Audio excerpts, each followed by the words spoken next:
Welcome back. Hit subscribe, ring the bell, and follow me at DirtleMTG on Twitter to keep up to date with the most recent videos and other posts. You can help support this content by hitting like and share, and by checking out the links in the description below. Alright, it's time to dirtle.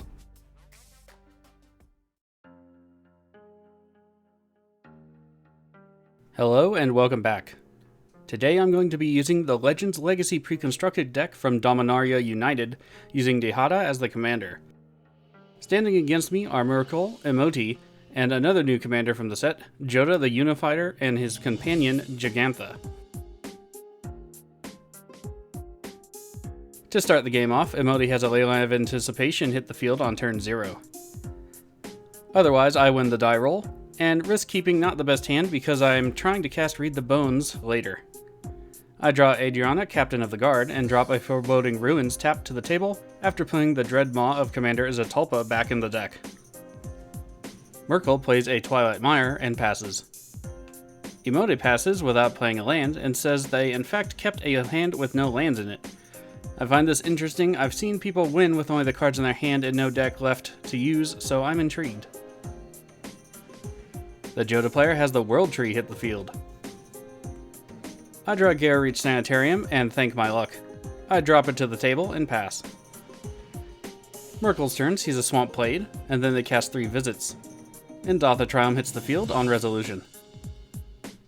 Imoti puts an island to play on their turn, and they follow that up with a Soul Ring. An island also hits the field for the Jodah player. More importantly though, Bloom Tender is cast. My turn sees Audric Lunarch Marshal to my hand. I play Sheeving Gorge and cast Read the Bones. I scry 2 and keep both planes on top. I draw the planes and pass. Kodoma's Reach branches out to give Myrkul some lands, with a Forest into play tapped, followed by a Plains. They tap down their lands and pass their turn. Imoti's turn sees them tap their mana and pass as well. Jodah's turn has just the casting of Fist of Suns. Shizo, Death's Storehouse, wanders into my hand for the turn. I cast Captain Lannery Storm and move to combat. I swing at the Jodah player, gaining a treasure, and they take 2. In the second main, I play Shizo and pass. Orbolg, Tomb of Yawgmoth, comes down for the Myrkul player. They then cast Greater Oromancy, and then follow that up with a Weaver of Harmony. They finish the turn with a Rampant Growth and a Forest into play tapped. Imoti finds their green source with a Forest on their turn. They cast Cultivate, grabbing some lands and putting a Forest onto the field tapped. Back to Jodah, and a Forest is into play, and at this point I'm sick of saying the word already. Sad Robot is cast, and the land they put into play from the trigger is thankfully a Plains. I draw Kothofed for the turn, and drop a Plains. I cast Shanid, I think is how you say it, Sleeper's Scourge, and move to combat. This time I swing Lannery at the Myrkul player, dealing 2 and gaining another treasure. Myrkul's turn sees them cast their commander, and they pass. Another green mana source for the Imoti player, and they cast their commander. On cast, it cascades into Master Biomancer, which hits the field. Imoti follows it down, gaining 2 1/1 counters. Kyodai, Soul of Kamigawa, is cast by the Jodah player on their turn. Once in play, it grants the Bloom Tender Indestructible. 2 attacks, and they swing the Solemn Simulacrum at the Myrkul player, who doesn't block and takes the 2 damage. I gain a mountain on my turn, and drop it to the field. I cast Kothofed, triggering Shanid and drawing a card while losing 1 life. The demon hits the field, and I draw a Smoldering Marsh. Into the red zone, and I swing Lannery at the Jodah player. They take 2, and I gain my usual treasure. 2 Myrkul, and they cast a Soul Warden. Necrologia, I think, is cast at their end step, and they draw 8 cards while losing 8 life, dropping them down to 20. Imoti passes their turn without doing anything. Jodah's turn sees Kodoma's Reach to the stack. A mountain enters the battlefield tapped, followed swiftly by an untapped swamp. Sisay, Weatherlight Captain, then comes down, and they pass while the Myrkul player gains 1 life thanks to their Soul Warden. My turn has a Temple of Silence to hand. I drop a Smoldering Marsh to the field, and then sacrifice my 3 treasure to cast Audric. This also buffs Lannery, giving them 3/0 to end of turn. Likewise, I draw Urza's Ruinous Blast from the Shanid trigger, and I lose 1 life. 2 combat and Audric triggers, giving my creatures Menace, Haste, and Flying. I swing Kothofed into Jodah, Lannery into Myrkul, and Shanid into the Imoti player. I gain a treasure, and the damage is good all around.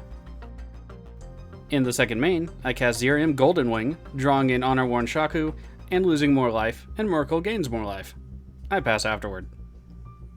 Reflecting Pool lands on Myrkul's side of the table. They cast Sangromancer, which is worrisome to me. Awaiting a board wipe, they instead cast Parallel Lives. The turn ends without a wipe, but I'm wary. 2 Imoti, and a Rampant Growth grabs another forest. They pass. Back to the Unifier, and they summon their commander to the battlefield. Soul Warden continues to do the triggering. Womb Tender then helps cast Okogachi, Vengeful Kami, and Jodah triggers. This brings Jodah Archmage Eternal to the field from the top cards, and they move to combat. They swing Sisei at me, and I take the now 12/12 captain to the face. I drop to 23, and evaluate the board state. I draw the Circle of Loyalty on my turn, and decide that the Jodah player has to be defeated. I drop a Plains, and then cast Dihada after some consideration. I draw Belborka with the Shanid trigger, and then activate my +2 on my commander to give Kothofed lifelink, vigilance, and indestructible until my next turn. I cast Belborka, drawing Ashling the Pilgrim, and move to combat. Eager to bring an end to the threat of Jodah, Audric gives my creatures Flying, Menace, Vigilance, Indestructible, and Haste, and I swing with everything at the Jodah player. The defending player double blocks Audric, and the rest of the damage is good. I gain a Griffin token, and Jodah drops to only 17. I also question why I attacked with Borka at all. Myrkul's turn sees them cast the Mass Removal Dune Blast, one of my favorites. Myrkul is spared destruction, and all other creatures besides them and Kothofed die. I gain 11 cards and lose that much life. Myrkul gains 42 life thanks to Sangromancer, and the Jodah player draws a card. After the stack resolves, I drop to 26 life, Myrkul goes up to 74, and the creatures that died are exiled, and enchantment tokens are made in their place, which unfortunately are doubled thanks to Parallel Lives. Second main, an Esper Sentinel comes down, and the Myrkul player gains another 2. Marsh Flats then gets cracked to retrieve a Temple Garden from their deck, and I get to draw another card. Imoti's turn sees them simply pass, discarding a card, and Myrkul gains another 6 life. 2 Jodah, whose board is mercifully clear for the most part. Command Tower hits the field, followed by a recast of their commander. Child of Allure is cast, and things are looking dire again. Jodah triggers and grabs Jensen Cathalion from the top cards. Both come into play, and I think it's time to cast a blast. My turn has me draw Varric, Warped Sangir. I drop a Caves of Koilos and activate the +2 on Dihada to give my Kothofed more abilities. I cast Urza's Ruinous Blast, making sure to spend my treasure to do so. Myrkul draws a card off the Sentinel, and the non-legendary permanents get wiped. I then cast Blackblade Reforged and equip it to Kothofed. I move to attacks and swing 15 into the Jodah player, dealing the 15 and dropping them to 2. I go up to 40 thanks to lifelink. The Jodah player concedes, and I pass the turn discarding the hand size. Back to Myrkul. Archfiend of Depravity is cast, kind of ruining my plans to go wide. Frozen Verge hits the field, and they cast Toxic Deluge, losing 15 life. This wipes the board, and I draw 2 cards while the Archfiend essentially becomes an enchantment. Myrkul ends the turn at a healthy 72 life. 2 Imoti, and Island hits the field. Extravagant Replication comes down, and they pass. Oh goody, more doubling. My turn delivers a Dragon Skull Summit. I drop it and cast Kadric, Soul Kindler. I follow that up with Adriana. Once they're in play, I try to use Kadric's triggered ability, but when it makes the token, the legend rule still applies and I have to sacrifice one of them, and I sacrifice the token. I'm not sure that's how it's supposed to work, and my opponents and I discuss if it's bugged. I pass. Myrkul's turn has a Nurturing Peatland into play, and then is cracked for a card. Frozen Verge is then also cracked, with a Murmuring Bosk and a Plains hitting the field.